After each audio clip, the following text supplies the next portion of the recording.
the faces on these particular crowns, the story is that back in the early 1900s, that the foundry workers modeled the faces of their families, their children, themselves, their wives, each other, and put those, models onto the crowns. So if you look at the crown, you see one that's clearly childlike over there, and one that's a bit older. And as I was saying, also the bells of St. Patrick Cathedral are very similar. So you'll see, I sort of recognize this face as a bell as one that I've seen at St. Patrick's Cathedral in New York City. So, but they're beautiful.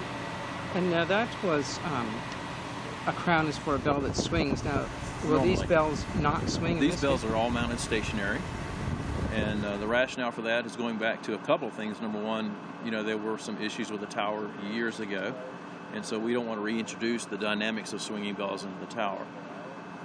Our bell frame, of course, takes all the weight of the bells and the bell frame all the way down to the concrete deck, so there's really nothing in the steeple that's supporting the bells anymore. And what does hit them? Electromagnetic strikers mounted externally to the bells will strike the bells. There's a control system that operates those strikers. You can play it from a keyboard. The control system will ring the bells automatically at various times.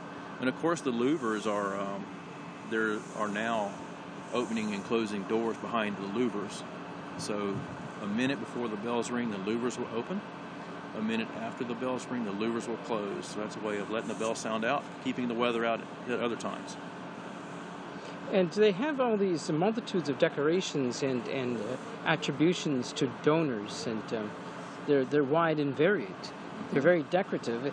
It's a little perhaps surprising because no one will ever see these decorations. Well, that's true, but we're seeing them now.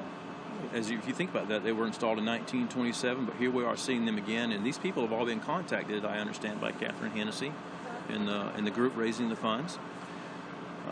I think that's a very important thing to do, whether you see them or not, because at some point, 200 years from now, you might be doing something different with the tower, reworking the bell tower itself, or whatever the case is, and you're going to see it again, and it's a reflection on the people who originally put some blood, sweat, and tears into having bells.